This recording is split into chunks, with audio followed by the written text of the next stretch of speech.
Trauma can be a cycle. It lingers with people and seeps into every part of their lives. The effects that it can have is something that people sometimes never truly recover from, and so life can turn into a constant struggle against its poisonous influence. But that influence can linger on in how someone behaves, and how it can potentially lead them to hurt others as a result. I don't think that there is any game series that has made me feel quite the same way that Lisa the Painful and Lisa the Joyful have made me feel. And I think that the way that the series expresses the cyclical nature of trauma is one of the most stark and haunting out of any media that I've experienced. But more than that, Lisa is something that means a lot to me, and has to be one of the most unique and interesting games that I've ever played.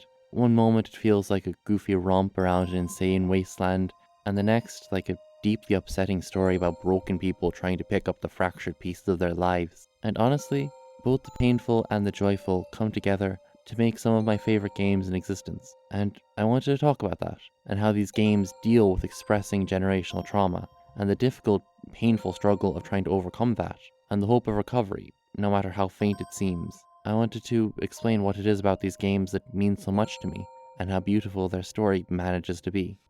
The game takes place following an apocalyptic event known as the White Flash, which wiped out almost all the plant life in the world, destroyed most of the buildings, and sunk large parts of the earth into the sea. However, most devastatingly, it seemingly killed every single woman on Earth, not only instantly halving the world's population, destroying and snuffing out billions of lives, but making it impossible for humanity to reproduce, dooming them to die out after this current generation. As such, this is a world in which hope is a scarce commodity, where most people don't even look to the future anymore, because there really is no future, there's nothing after this. So most people live out their days in misery. They scrounge around in the land now known as Olathe for what food they can find out of a fear of death, and they drink and use drugs to distract themselves from the fact that they're alive. And we begin with our main character, Brad Armstrong, as a child before the White Flash, being attacked by a gang of bullies. Once they leave, we walk through an idyllic suburban neighborhood with everything pristine and perfectly cared for. That is, until we reach a dilapidated, practically falling apart house. This is Brad's house, and as soon as we enter, his father, Marty, turns to him and smashes a bottle against his head before sending him up to his room. Brad runs up the stairs and briefly checks on his baby sister Lisa before going into his room and weeping. This is the backdrop that frames Brad's character, and lets us understand the actions that he will take. Both at home and outside, he faces vicious abuse from those that are stronger than him. He spends every day living in fear that he will do something that upsets his father, and he never receives any of the love that a child deserves. He's endlessly abused, both physically and verbally, which distorts his sense of self, and leaves him with a deep-seated defensiveness and hostility that developed as a method of keeping himself safe. All of this means that when Brad grew up, he was so eager to finally escape from that place, and to live a real life safe from his torment, that he left Lisa with Marty. He allowed her to continue to be abused by Marty. We don't know to what extent Brad tried to help Lisa, but whatever he did for her wasn't enough. He never rescued Lisa from that home. Marty's abuse continued, and it is heavily implied that it escalates into rape. And eventually, after a life of suffering and abuse, Lisa is no longer able to take that torment that she suffered, and she commits suicide by hanging herself. When Brad heard of Lisa's suicide, it destroyed him. He realized too late that he wasn't there for his sister. He grew to hate himself, feeling like he was to blame for Lisa's death, and he concluded that he was a pathetic and selfish person. He takes up a position as a martial arts teacher. After being beaten by so many people, he makes himself an expert at combat, so that nobody will ever be able to hurt him again. And for a while, he's able to keep himself together, even as those feelings of self-hatred continue to swirl sickeningly around inside of him. But after the White Flash, Brad has nothing to stabilize him, and he completely collapses into despair. Day in, day out, spends his life drowning himself in beer and drugs, so he never has to face the person he is or the world that he lives in. He spends all of his time in sheer misery with no hope or purpose whatsoever, no different from anyone else in Olathe. This is until, one day, he finds a baby out in the wilderness. He realizes that, somehow, against all odds, it's a girl. He doesn't exactly understand how this can be possible, but he doesn't care. He looks at that baby and he sees Lisa. This girl could be exactly the thing he needs to give his life purpose, and so he takes in the child as his own and names her Buddy. He and his friends raise Buddy in seclusion, Brad as her father and his friends as her uncles.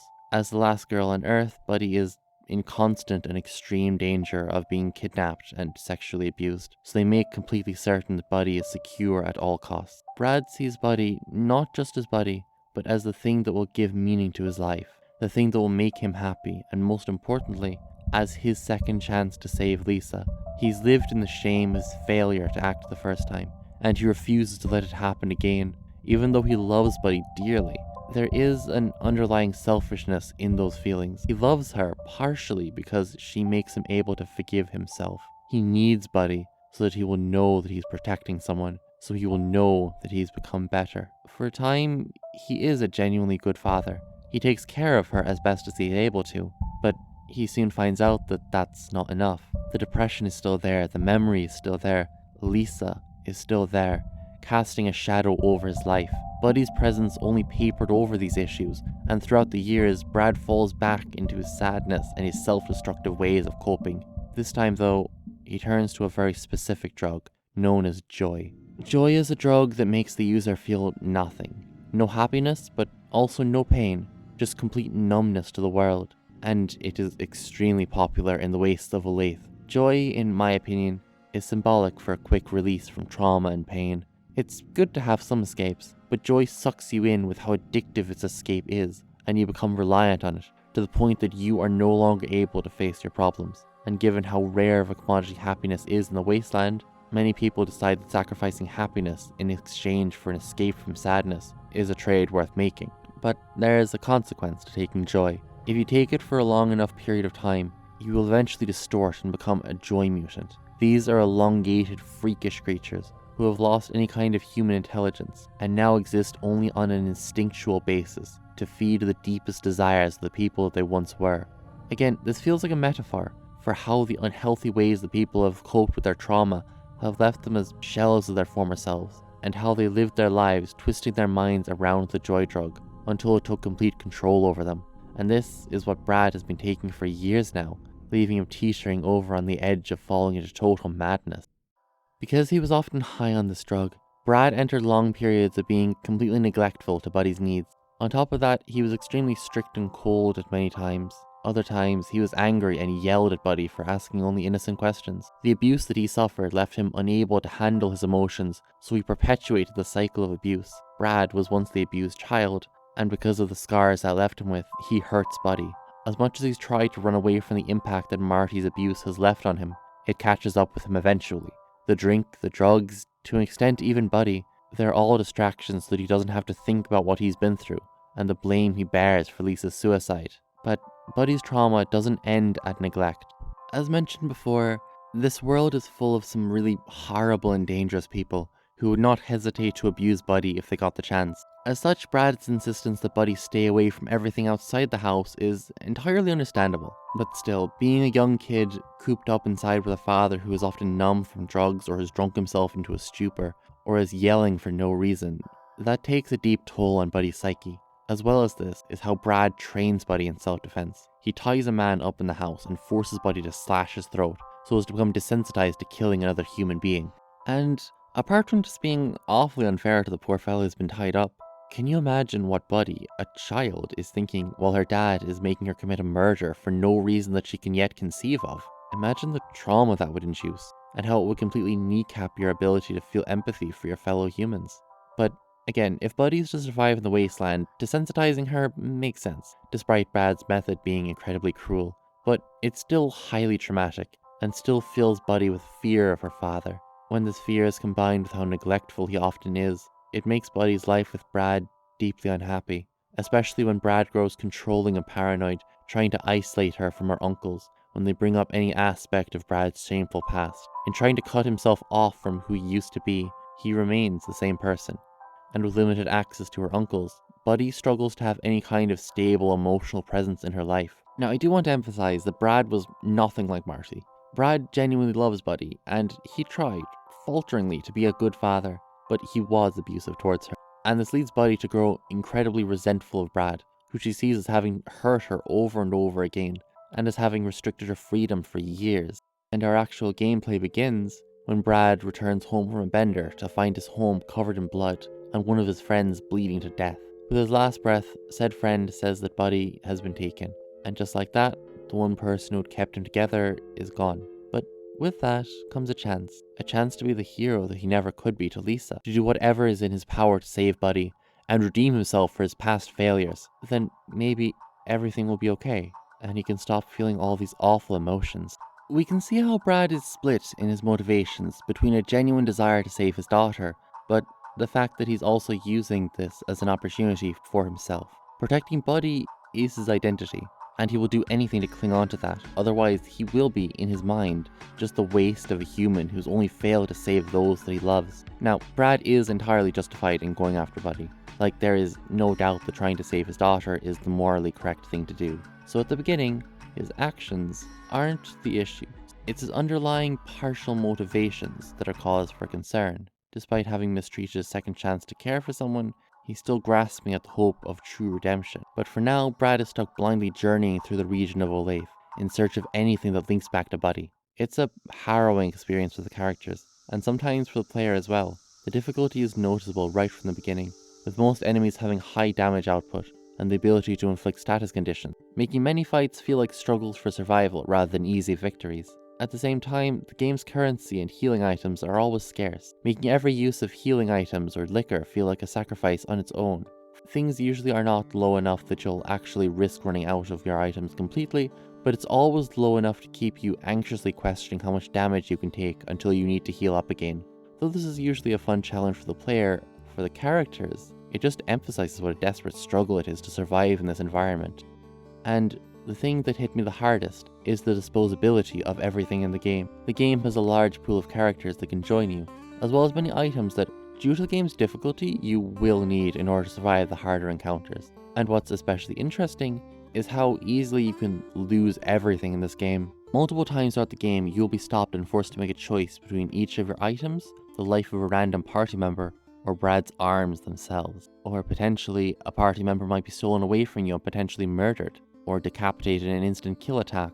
Each character in your gang levels up even when they're not actively fighting in the battle, making each character easily and mechanically replaceable, even as you grow emotionally attached to them. Furthermore, as you go along, you're indirectly encouraged to take the more cruel pathways in order to get ahead. It's not justifiable to attack a random group of men who want to be left alone, but doing so is the only way to get some powerful early game weapons. Taking joy throughout the game is an abject betrayal of the person that Brad tries to be, but when things are looking helpless, the stat buffs that it can provide are so sickeningly tempting. At the same time, the joy withdrawal that Brad suffers throughout the game only worsens the longer you go without it, dropping his stats to nearly nothing and making a joyless run of the game, frankly, painful. You as the player alongside Brad are being constantly torn between what you want to do and what seems necessary for success. And this is a really important point, as it shows that the sources of trauma for Brad, and especially Buddy, come not just from the singular figures in their lives, but also from the very world surrounding you. And so Brad is forced to make a constant choice between whether he wants to give in to the trauma of this world, or to struggle to better himself. Even if there is little that he can do at this point, he can still do something at least. It creates the feeling that through encouraging you to morally degrade yourself, or through killing you outright, this world is trying to constantly drag you down everywhere you go, and you need to constantly fight against losing not just your life, but your humanity to its constant cruelty during your quest for Buddy. And even though you can play Brad as caring as empathetic, the sheer amount of himself and others that he's willing to give away is terrifying. Now, I realize from how I've been talking about the game so far, it sounds kind of like it's just misery piled upon misery. Like the kind of game that thinks that shoving as many depressing things into the story as it can makes it emotionally impactful. And this isn't really accurate at all. In fact, the game is hilarious. There are all sorts of moments where the game descends into complete goofiness, like when you meet a bunch of guys who are role-playing as knockoff Power Ranger, getting up to hijinks, or how you can be put on fish trial and have your fish lawyer work his magic to Saul Goodman you out of the charges for the crime that you very clearly just committed. These sorts of touches are everywhere. The goofier parts might sound like they clash with the more somber story, but honestly they don't. Instead, they add a lot of necessary levity to the game and keep it enjoyable. Even though there's a lot of struggle on your journey, there are still things here that make it fun, so that the world doesn't feel like a slog to drag yourself through. And as you go along, you notice how there are still many people in this wasteland who haven't entirely given up to despair. Many are still terribly struggling, but there are so many who have also found meaning in this life. There's the man who spends his time raising and mentoring a group of orphans so they can have a chance at a happy life, even if they are ultimately, unfortunately, very flammable. There's the aforementioned Power Ranger guys. Even if they're goofy dorks, they still find comfort in their silly little game. And I know that many of these encounters are jokes or wrestling references, but I still genuinely like how they bring the world to life. They provide a representation of the hope that people still hold onto, and a reminder that not everyone has fallen into despair. And compounding this is that many of the crucible characters, particularly in the early game, are really lovable and fun. For example, Niren, the self-proclaimed historian who really likes going on long Abe Simpson-style recountings of stuff that he's seen in his life, which are often interrupted by angry tangents about his wife from before The Flash. Or Terry, who's a really sweet and caring person, but one who struggles deeply with self-worth, and who masks his insecurities with an egotistical persona. His faltering attempts to convince you that he's a big shot who everyone loves, he's not making this up, he swears, are really endearing. These guys and most other characters have so many unique personalities, and all fill the world with life. Olathe isn't just some absolute shithole, it's an absolute shithole filled with people who you really care about and enjoy hanging around. And the style of blithe humor that the game employs feels honestly like how a group of world-weary people would cope when they're always struggling for survival and never knowing if today is going to be their last day. It creates a very particular feeling of a gang who is exhaustedly pushing onwards, always. And because so much of the tone is more lighthearted than you'd initially expect, it means that the darker story beats hit all the harder as you're dragged back into the reality of this world. Often, sharp tonal shifts can be jarring, but here it really works, partially because there's always a layer of grimness lying underneath the dark humor of the game, but also because of the shock factor involved. When Brad has to do something like confront an old friend who lambasts him for being a shitty father, it snaps you right back as you remember what this game is about. And when one of the party members that you've had since the beginning of the game dies to an insta-kill attack that leaves them permanently dead, that hurts. Because it's not just the death of a character, it's the death of a friend.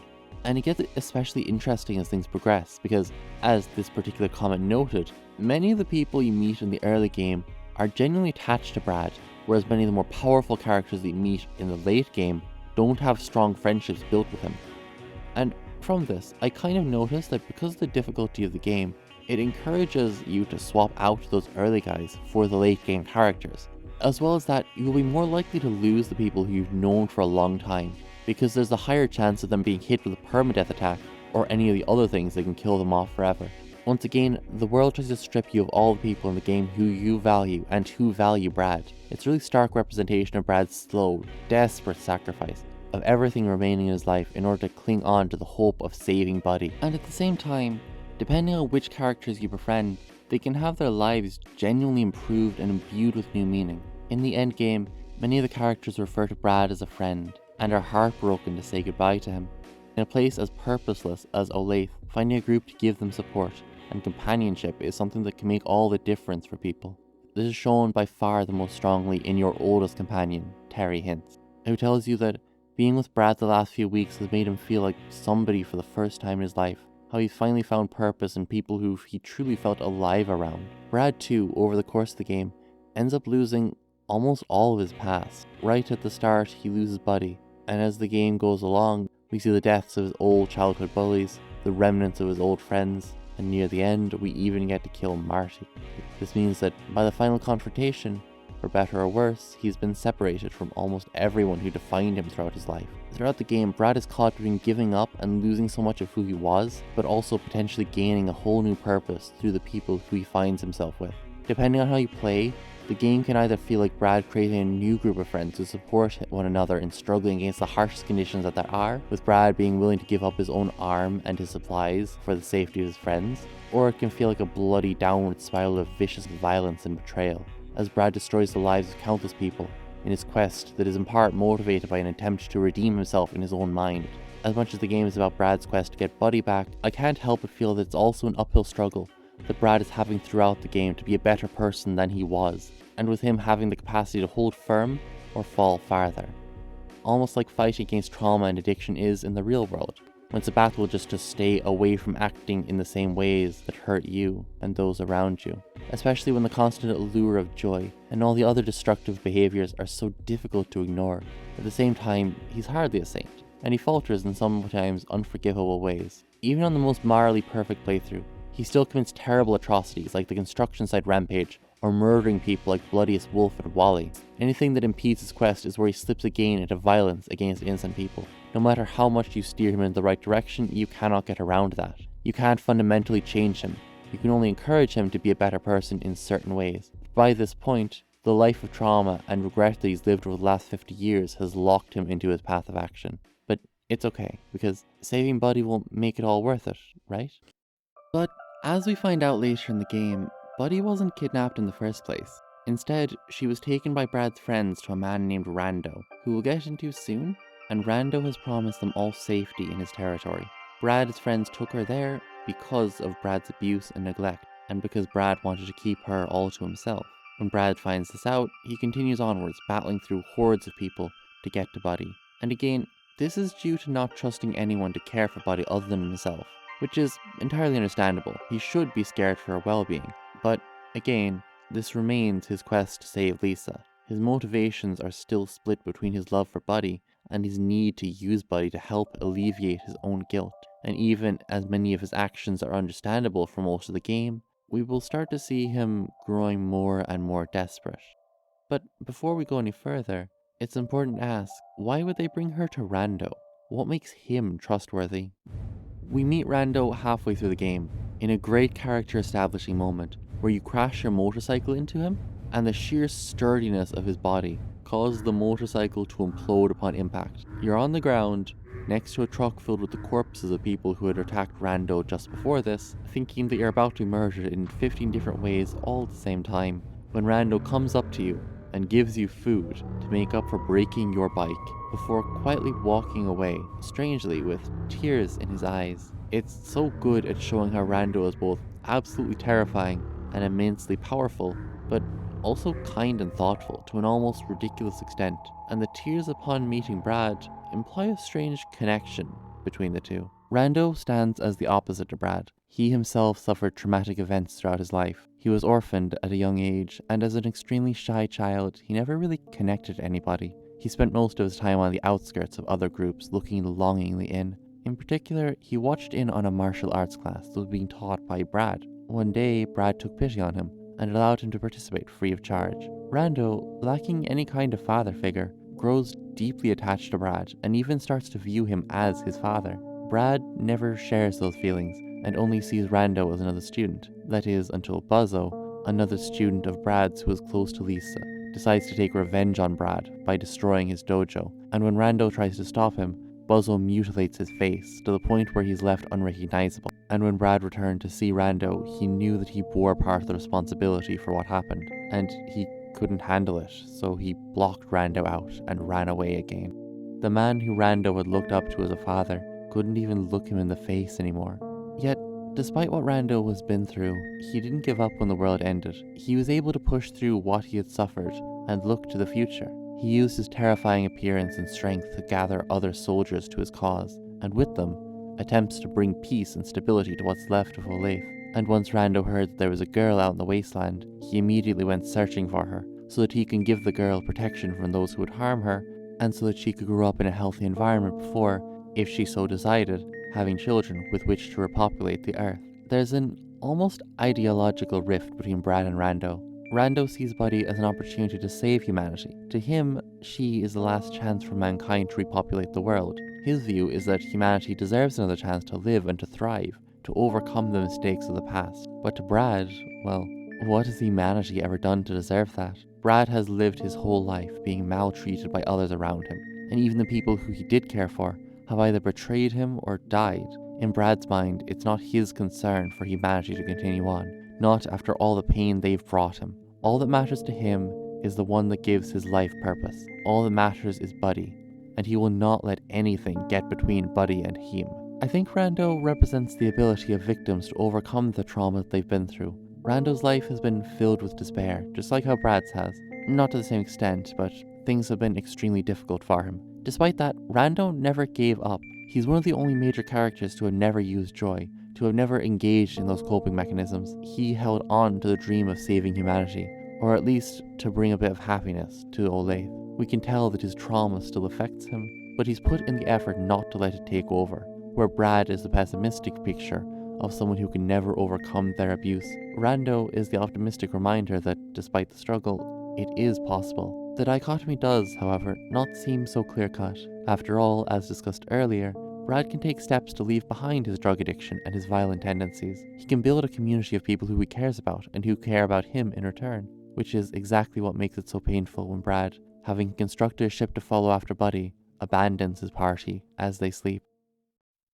He arrives at an island with bottles strewn all over the ground and enters into the cave in the center, finding Buddy with Marty. He's still alive. Somehow, despite all the innocent people who've died, he has managed to live through it all. Brad attacks him. He beats Marty for all the times Marty beat him. He beats him for ruining so many lives. He beats him for Lisa until the man is bloody and bruised, at which point Buddy steps in. Not knowing what Marty has done, she tries to defend him, and in return, all of the work that Brad can have put in to be better for Buddy, it slips away, and his anger gets the better of him as he begins attacking Buddy alongside Marty, the rage overwhelming him so he doesn't care how much pain she's in. He doesn't try to explain it to her, or lead her out of the way. He doesn't care about her pain any longer, just so long as he can get at Marty. And in the end, he regresses back to that person he was once again. When faced with the very source of his trauma, he simply can't bear it, and he falls back into taking out his anger on innocent people like Buddy. Even if that violence was committed to get at Marty, he still beats his own daughter until she's bruised and bleeding, and until Brad himself is passed out from the sheer emotional overload, leading to her escaping and reaching Rando's territory. In the end, no matter what steps you can take to help him overcome his issues, no matter how hard you try to keep him away from joy, Brad cannot overcome his trauma, and it ultimately comes before Buddy's well-being. Marty deserved what he got, but Buddy shouldn't have suffered for that vengeance when Brad could have so easily killed Marty once he'd gotten Buddy away. Brad marches through Randoland until he sees Buddy standing before the bulk of the Rando army. As he approaches, he hears the voice of his former companions, his party members. They've come here to try to stop Brad. Most of them are here because they want to save Buddy, so that humanity can live on. If you were able to hold on to the party members who cared for you, then this is Brad's final chance to give up on what he was doing. There are so many characters here who've genuinely grown to love Brad as a friend, and here is where it would be easy to say that this is Brad's opportunity to try and change, to leave Buddy under Rando's care and try to find happiness with the people who've been through hell alongside him. But I don't think I can say that would be the right thing. After all, let's consider what we know of the Rando army up to this point. They've been clearly shown as a disorganized mob who's often just as violent as everyone else in the wasteland, only having some shred of discipline when Rando is there to directly command them. Brad has barely spoken to Rando in 20 years, and so he has no way to know what Rando's intentions are. And even if he knew that Rando was a kind person, he's still only one good man, surrounded by a gang of potential thugs. Rando can't be with Buddy 24/7, and we don't know if his men will revolt against him to get at Buddy. So, with that taken into account, is Brad being unreasonable here?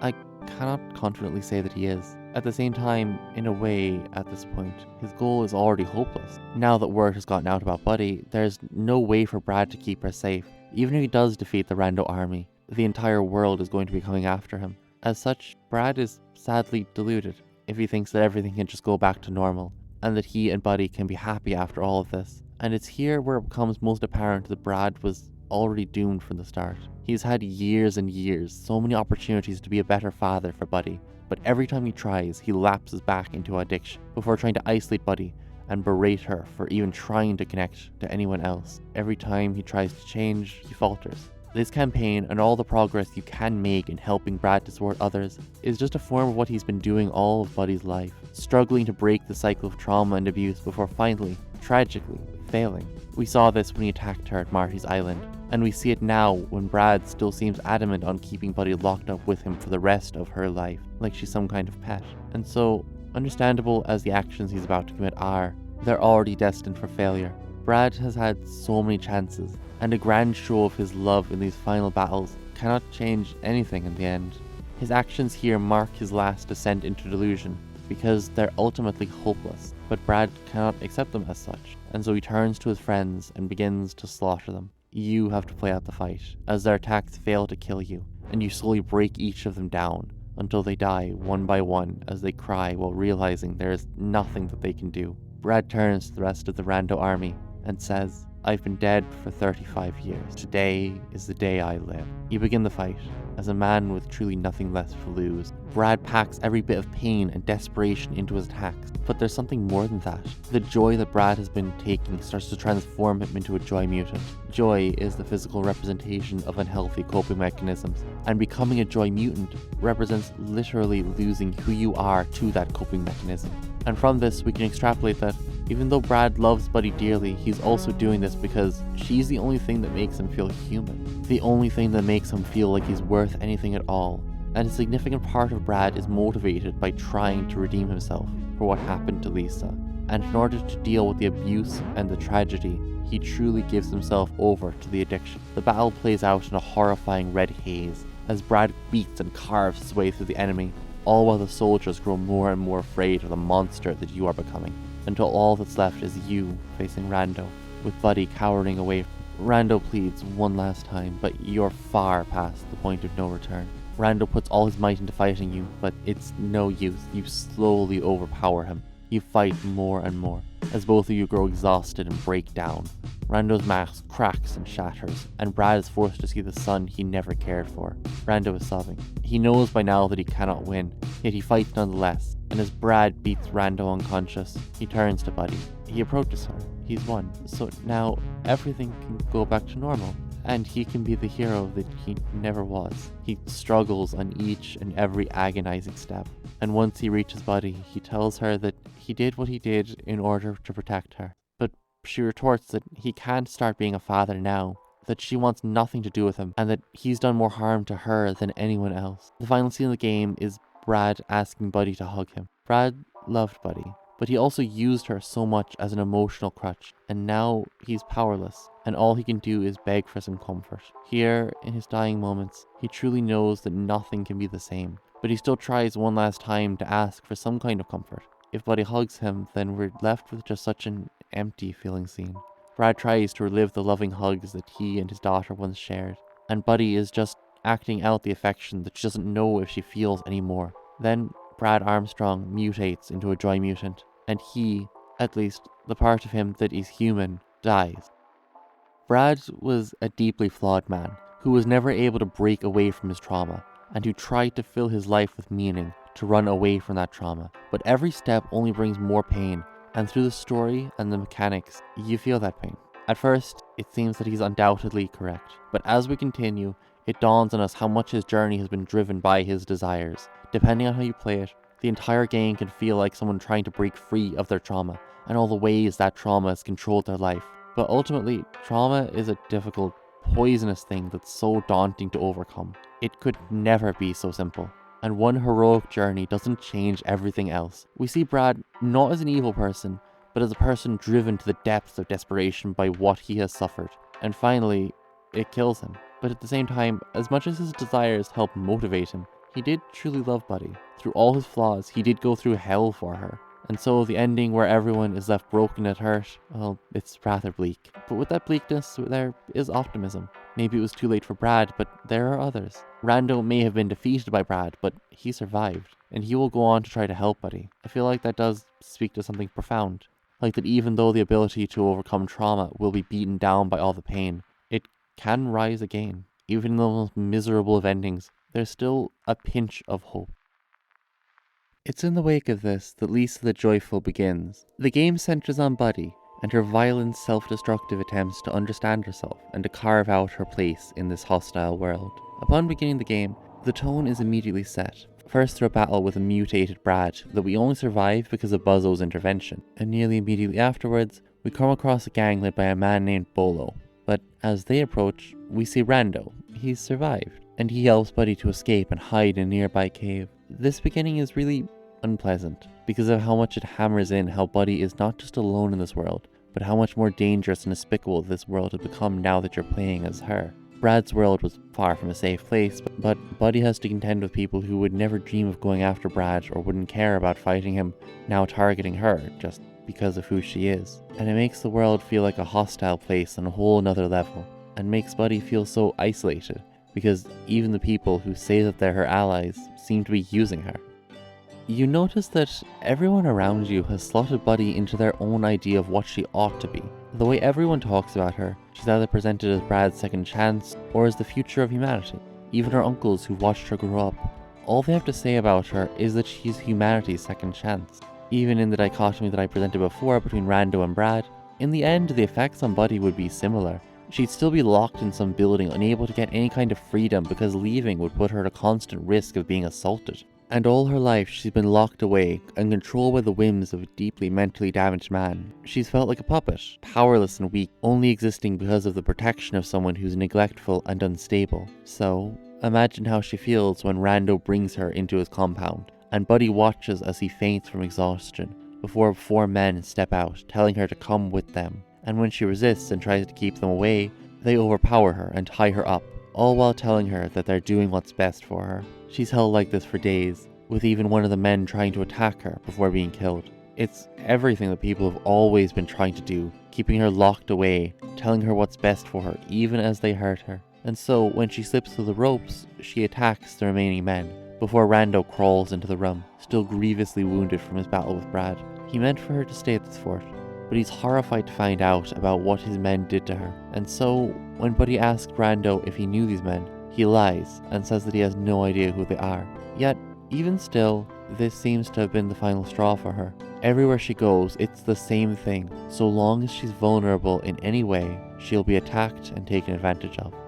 And so, she announces to Rando that she wants to wipe out all the warlords from Olathe, and to make herself the most powerful person in the wasteland, to preemptively kill all the competition so that they will never have the opportunity to hurt her. And when she's done that, she'll be safe, and she'll be free. Rando begs her to reconsider. He still believes in a future for humanity, and he says how they could travel together to a nicer place, a safer place, where she can play all day and just live as a normal kid. But Buddy refuses. She has no time for that silly kind of nonsense anymore. We can understand her perspective here. Wherever she's gone, everybody has only tried to kill her or to control her. And so this wish to make herself invincible by killing all the opposition is an extreme defensive response to such an extreme upbringing. Ironically, even though Buddy has rebelled and is rebelling against Brad, she's following exactly what Brad has taught her, to be as aggressive towards everybody as possible in defense. She defies Brad, but her decisions are still so heavily influenced by him, and by the world that she's had to grow up in. Brad was justified in being protective of her,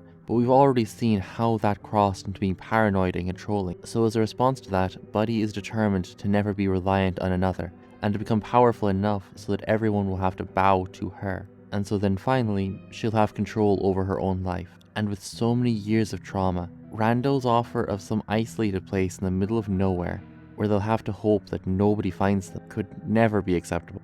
I feel that Rando's suggestion of going to a safer place is something that sets Rando apart from Brad, because Rando learns from his mistakes. Brad's quest aimed to return everything to how it was, but Rando comes to understand how much it means for Buddy to have autonomy in her life. You can take his offer as him just trying to stuff her away and control her, and I admit his idea is somewhat naive, but I feel that it comes from a good place. I think he's honestly realized that blocking her away is never something that's going to work, and was wrong in the first place. So now what he offers Buddy is safety based on mutual respect, where she can grow up as a person and develop freely, alongside a stable person who's there to help her. But at the same time, Rando knows that Buddy is at far too great of a risk if she goes out alone, and so he agrees to join her and to fight by her side, as much as it breaks his heart to harm more people. And so their journey begins. Lisa the Painful, despite how fun the world can be, does create the agonizing feeling of constant failure, and the looming feeling that you are always pushing the party towards complete destruction.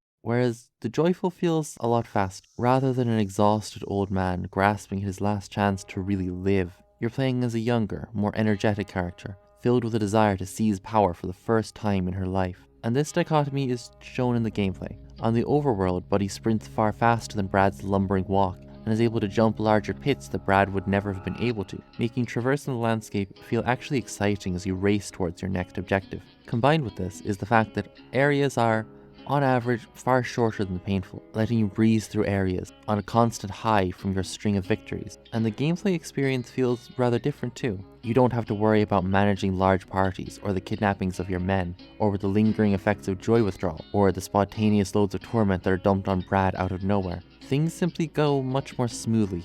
The game isn't any easier. The fights are still intense, and I find that the resource management is especially difficult so long as you aren't using joy. While in the painful, resources had to be managed carefully but weren't an overwhelming concern. In joyful, the threat is amped up, and the fear of losing so many of your supplies that you'll be unable to sustain yourself is constant, making every bit of damage you take more of an issue because you don't know if you can afford to heal it and waste resources. As strong as you are, all of that is fragile, and you can't overcome the sense of disaster that looms just out of sight.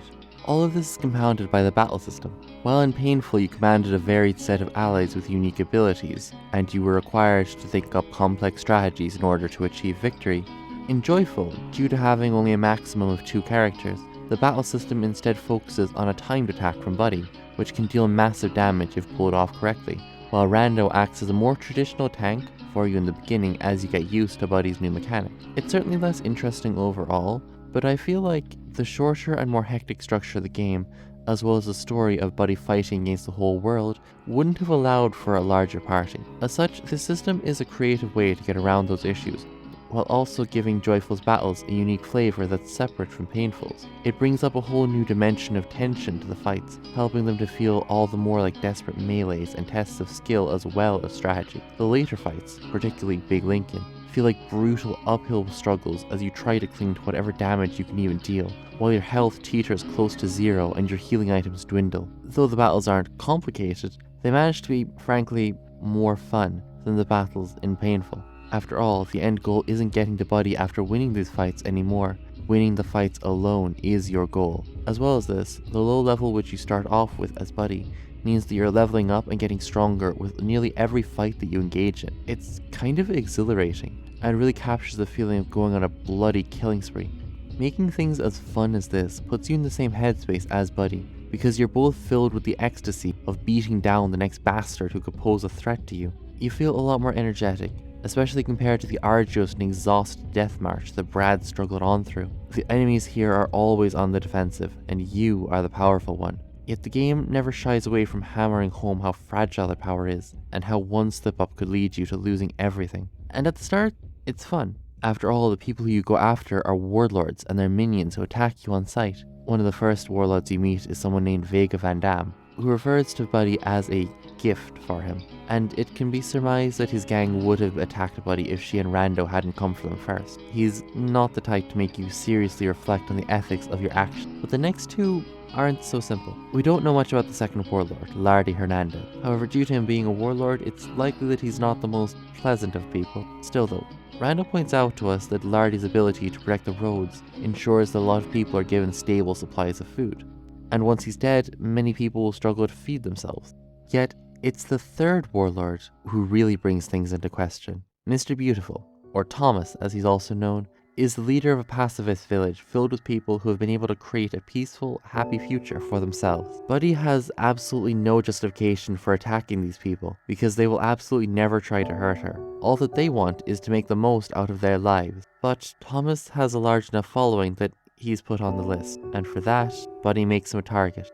Rando tries to get her to stop. These are peace-loving people. Why is she attacking him? What have they done to her? Not only that, but Thomas is a personal friend of Rando's, which makes the idea of killing him all the more painful. But Buddy won't stop. Why should he care if these people have a future? What have they ever done for her? We see Brad's line of thinking appear once again as we murder Thomas. We see the trauma manifest into hatred of the world as we stab and beat a man who refuses to fight us. We see Buddy's numbness to everything, as Thomas asks Rando, his friend, why he has done this. And though Rando is overwhelmed with guilt, Buddy feels nothing. Her actions in the early game are very much understandable. She's been raised in a place where she's in constant danger, and now that people know of her existence, every scumbag in the waste is going to stop at nothing in order to track her down. Given her experience, launching preemptive strikes against the warlords who are definitely murderers and will probably come after her isn't something that I think is unreasonable. Rando's a sweetheart, but he's naive if he thinks that there's a solution to this where nobody gets hurt. However,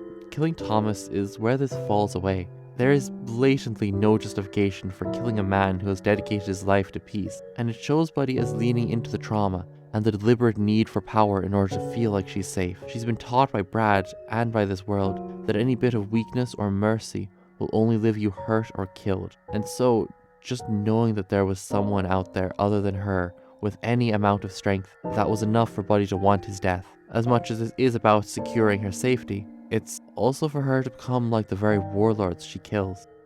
And what toll is this taking on her only ally? Rando doesn't see her anymore as just the future of humanity, but as Buddy, a kid who's been broken so badly by this world, and as his sister, because he still thinks of himself as Brad's son. He grows to genuinely care about her as a person, and I feel like this is understood by Buddy in a strange way. By this point, in Buddy's mind, he's the only person alive in this world who hasn't tried to control her or abuse her, and because of that, he becomes the only person who she can trust in any way. Despite how cold she often acts around him, I think that having him with her is the only way that she lets herself drop down her mental barriers and her callous persona. She expresses genuine relief upon seeing that he's okay back in the fort, before composing herself once again. She trusts him enough to go to sleep in his presence, knowing that he wouldn't harm her. She even believes him without question when he tells her that he's not connected to the kidnappers, despite it being an extremely obvious lie. Buddy's not a gullible person, so this seems more like she really just wants to believe that there's someone out there for her. Rando is the only thing that ties her to anything other than her killing spree. And as much as she's nasty and unpleasant towards him, there is an underlying care there that's rarely openly expressed. But despite that, she's still manipulative towards him. She knows that Rando cares far too much about her and the world to put her at risk, and she leverages that love in order to force him to commit horrors in the pacifist village alongside her. But after killing the first 3 warlords, Rando decides that he can't take it anymore. He starts to lose hope that there is any future for Buddy as she is now. The first 3 warlords are fightable in any order, but I imagine that it was with Thomas's death that really pushed him to reconsider his decision. And so, in the middle of the night, he leaves her. But he never gives us an exact reaction to this. But Rando was the only person that connected her to humanity by this point. And now that he's gone, what's stopping her from further pursuing her path of violence? So she tamps down her emotions and carries on. Buddy, through her actions, has driven away the one person who cares for her and the only person who she cared for. Almost like how Brad drove away his companion, but it doesn't matter. So long as she can get to the top of the list, she'll be the greatest warlord, and then she won't need anyone. She won't feel any pain ever again. Things will be okay. She'll be okay. This time on her own, she goes out to fight the next 2 warlords, Dice Malone and Cindy Gallows, both of whom don't exactly pose pressing moral dilemmas to Buddy, but who do act as warnings of what power will ultimately bring you. Because despite all his power, Dice Malone still transformed into a joy mutant, and despite what control he thought he had, Cindy Gallows was still attacked by his own men, who hung him and pierced him with arrows. Far from being powerful or in command, these 2, at this point being ranked as some of the strongest men in all the world, are nearly dead shells of who they were, leaving nothing in their wake but a name crossed out in blood. They read as an omen of what is to come for Buddy if she remains on this path of tyranny. But with Rando gone, Buddy's only inhibition is absent, and so she makes her way through fighting the 2 warlords. The silence makes things lonelier than they've ever been in the series. Everywhere else before, you've at least had people around you for companionship, but now there's only that emptiness as you carry out your mission, and it only increases the feeling of being on a complete rampage, wiping out everything that dares to stand in your way, because now there's nobody left to even tell you to stop. But as you continue, Buddy starts having hallucinations. She sees both Brad and Rando on her way, but she keeps on going. At this point, her mind starts deteriorating, and she shows clear signs that she's been succumbing to her own joy usage, and is beginning on the path of transforming into a joy mutant, just like Brad. As much power she has, it's not going to save her from that. She makes her way to the final warlord of the game, but on her way, she finds Rando. He's tied in barbed wire and is hanging over a pit after being ambushed by Bolo, who intends to lure Buddy here so that he can attack her. Buddy grabs hold of the wire to hold Rando up, but Bolo approaches her with the intention of assaulting her, and Rando begs her to let go of the wire. This is where the scene splits into. We can decide to let go of the wire, at which point Rando will fall to his death before we turn and kill Bolo. Or we can hold on to the wire, which leads to Bolo being crushed by a marauding joy mutant. Rando, though, knows that he's not going to survive this, and in his last moments, he tells Buddy that he was the one who set up the compound to hold her. He says he needed to, for her protection, and just like that, the one person who never betrayed her or tried to control her is gone. He was the only person who she could let her guard down with, even a little bit, the only person for whom she'd even consider endangering her mission. Why else would she have risked her life by holding up that barbed wire? And now, he's gone. She doesn't care why he did it. She doesn't care that he tried to make amends and support her how he could. because now all she sees is Brad, just another Brad. She raises her foot up and begins to kick Rando until all the life has been completely beaten out of him. Rando's dead, and with him, symbolically dies Buddy's last connection to humanity. She tries to hide in the idea that Rando betrayed her, even if he was trying to help.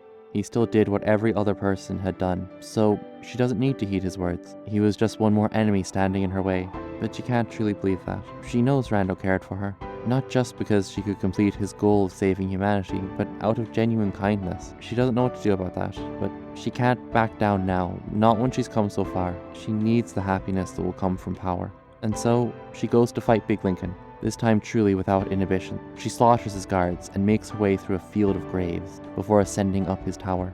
Lincoln's fight is honestly one of my favorites in any RPG. If you've not been using joy up to this point, then it's this drawn-out, desperate struggle against a seemingly invincible enemy, as you watch your resources dwindle and you try to maintain enough concentration to land your strikes. It's an agonizingly tense fight for survival which you barely drag yourself out of.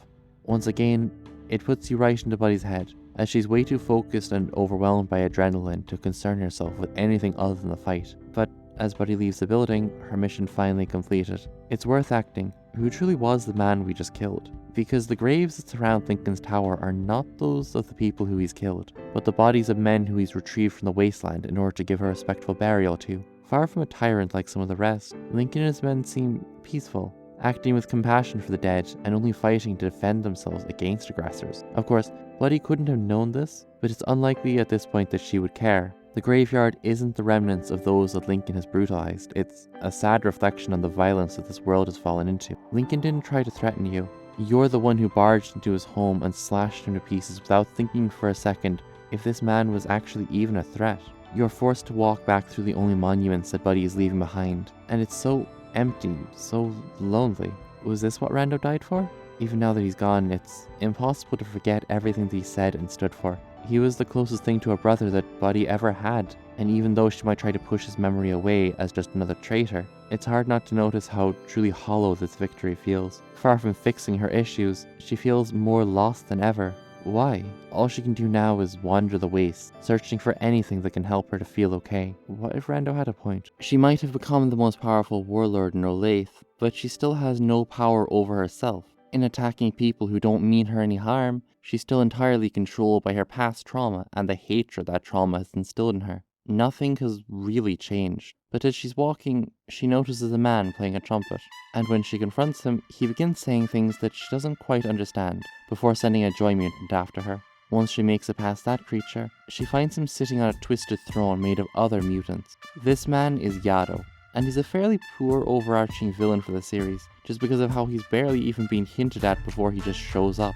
But by this point, he controls the Joy Mutants, making him into the most powerful man on Earth. And thematically, it shows the embodiments of true power and dominance. And it's pathetic. An old man who's thrown away everything in his life and in the world, just so that he can feed his ego and to feel strong. This is what waits at the end of the road for Buddy. A hollow and pathetic existence, lacking any kind of substance. But to Buddy right now, all she can see is that he's sitting on a throne, and there's not a chance in hell that anyone's going to stand higher than her. She begins to battle with Yado, but as they fight, the joy that Buddy has been taking begins to cause her to hallucinate, and it distorts what she sees, from the contemptible figure of Yado to Rando, holding out a flower for her. No matter what Buddy wanted to see Rando as, she cannot deny that deep down, she knows his true nature is that of a compassionate man. That's what she sees here. In a world filled with horror, he's one of the only ones who'd rather hold out a flower than a sword or a gun. And now, she has to confront the terrifying idea that Rando really was there for her. He did do his best to support her and be kind towards her, even at the very end of his life. And therefore, his words cannot be dismissed or ignored. He meant everything that he said, and faced with how meaningless her conquest now feels, Buddy can only think about him. Maybe he was naive, maybe foolish in some ways, but he tried to find a way to live peacefully. Maybe there's still a chance for Buddy to do the same. The vision of Rando eventually falls, and Buddy's surroundings fade away. She wakes up in a field that has been drowned in blood, yet one that's still covered in these little flowers, all blooming up hopefully, despite how small and weak they are. And at the end of this field stands her father, Brad. She approaches him, and a fight begins. We see Brad as he was when Buddy was a little child, when she still looked up to him with love in her eyes. She recalls something that he told her. Buddy. Yep, Buddy. That was the best I could come up with. Well, it's simple. You're my little buddy. Brad and Buddy. It sounded good to me.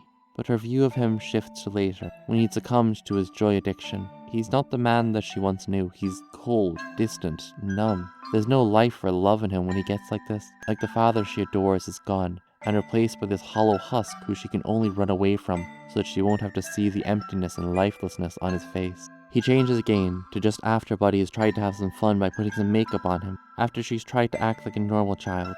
This time he acts verbally aggressive towards her, calling her an idiot for asking about Rando after her uncles mentioned him, and subsequently he tries to isolate her from her uncles. He's cold and harsh, trying to keep her all to himself, and making life miserable in the process. Finally, we go to Brad, now on the verge of death. He gives one last speech to Buddy. You have to know this, Buddy. I was completely lost before I found you. You made me feel something again. Things nobody has ever made me feel. And that's why when I look into your eyes, it's the scariest feeling in the world. It's why I buried myself so deep down into the darkness. But I promise you, I tried so hard to fight it. I tried. And no matter what, I really did love you with all my heart. I'm so sorry I failed you, Buddy. I miss you so much. This moment sees Buddy having come to terms with all of her father. With the man who saved her life as a child, and who raised her as a daughter. With the man who isolated her and abused her, who neglected her because of his inability to deal with his own issues. With the man who did so much for her and took so much from her. With the man who is her father.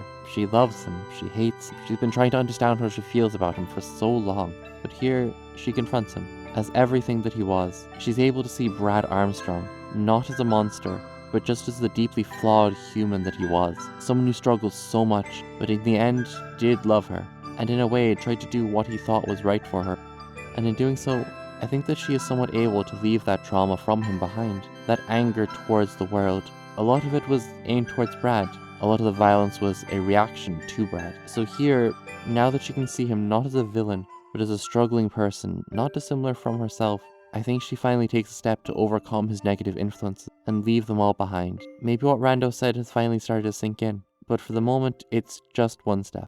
After Brad disappears from the scene, we see Yado running away and dropping a vaccine that will prevent Buddy from becoming a joy mutant behind him. Yado yells about how fantastic he is for a minute before being killed by Buzzo. I haven't really mentioned him very much, but if Brad struggled to keep afloat against the tide of his trauma, then Buzzo submerged himself as deep as the Marianas Trench in his own. And after one last conversation in which he refuses to take full responsibility for the crimes he's committed, Buzzo mutates and is killed.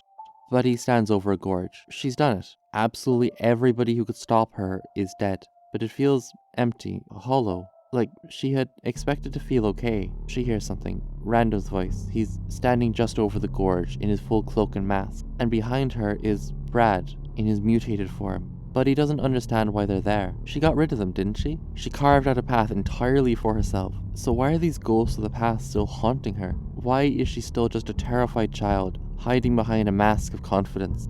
Rando approaches her, and he tells her exactly what she's always wanted to hear. He says that she was right all along, says that she's smart, powerful, and free, that she is the special person that she imagines herself to be. He goes further, saying she's like a god to them, that they worship her, they need her, and that they'll follow her no matter what. It's everything that Buddy ever wanted. She's offered power, and she's offered the kind of superficial love that is garnered from that power, and a confirmation that all this killing was for something, and it's an illusion. Buddy knows that Rando is dead, and that he would never say such things to her anyway. He cared for Buddy, but not as some kind of messiah. All that's happening is Buddy's mind that's been twisted up by the joy conjuring the people who she subconsciously wants the approval from most, in order to convince her to stay as she is now. Buddy has taken so much joy that she's now on the verge of turning into a joy mutant, of taking that one final step in Brad's footprints. But she has the vaccine right there with her. She could just stop herself from turning if she wanted to. So she's left with a choice. Continue this megalomania and end up as a joy mutant, trapped in the fantasy of pursuing endless power, or to cast aside that goal, to listen to what the real Rando had told her, and actually try to live a peaceful life. She looks back and remembered what she saw a few minutes ago. She saw what she'd done to Rando. She was able to understand Brad. Is she going to throw all that away? The joy vaccine isn't going to solve all of Buddy's issues. The only thing it does is to prevent her from fully turning into the monster that she was becoming. What it is a single step. It's Buddy's final opportunity to turn away from the path she'd been going down. Now that Buddy has come to terms with Brad, maybe she starts to see that she's becoming similar to him. Maybe after all of this, Buddy can see that she needs to make a change. This change will be difficult. It'll be painful beyond belief to have to figure all of this out on your own, and to live a normal life after everything. But it is possible. In the final scene, if you choose to take the vaccine, we see Buddy as an adult. She's laid down her sword. It's still not far from her. She still has it if she needs it, but it's no longer her first priority. On the far side, there's the well-attended grave of Rando, showing that Buddy understands just how important he is and maybe appreciates what he tried to do. Lastly, there's a small child who Buddy is caring for. It's a hope for humanity, a future. Not one that came from the expectations of anybody else, but one that came out of Buddy's own free will. We don't know the full story, but we can extrapolate that she's taken the necessary steps back from the edge and tried to overcome her trauma, so that this child doesn't repeat the mistakes of the past. I think that this is a happy ending. After everything, Buddy seems like she has broken the cycle and freed herself from the trauma that stemmed from Marty's abuses. I think that's a really nice message, that even the most traumatized people can struggle to live a good life, and that the shitty circumstances that we're born into can be overcome. But as well as this, I don't think it's just a second chance for Buddy. I see it also as a second chance for all of humanity. I mean, look at what humanity has become in this story. It's been reduced to complete nihilism and depravity. Most people have been left with nothing. Nothing to value, nothing to care about. The entire species is a hateful wreck of its former self. The white flash is the trauma that everybody has had to suffer through, and those who have survived often just repeated the pain that they've suffered onto others. We've seen the way that people treat their fellow humans throughout the whole game.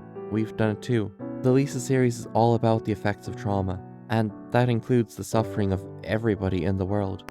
Buddy is a product of the environment that she's been raised in. She's a prime representation of what this world does to people. She's the victim of this world and all the sick people in it, and that's molded her to become so cold and callous, just like how the White Flash molded humanity into the monster that it's become.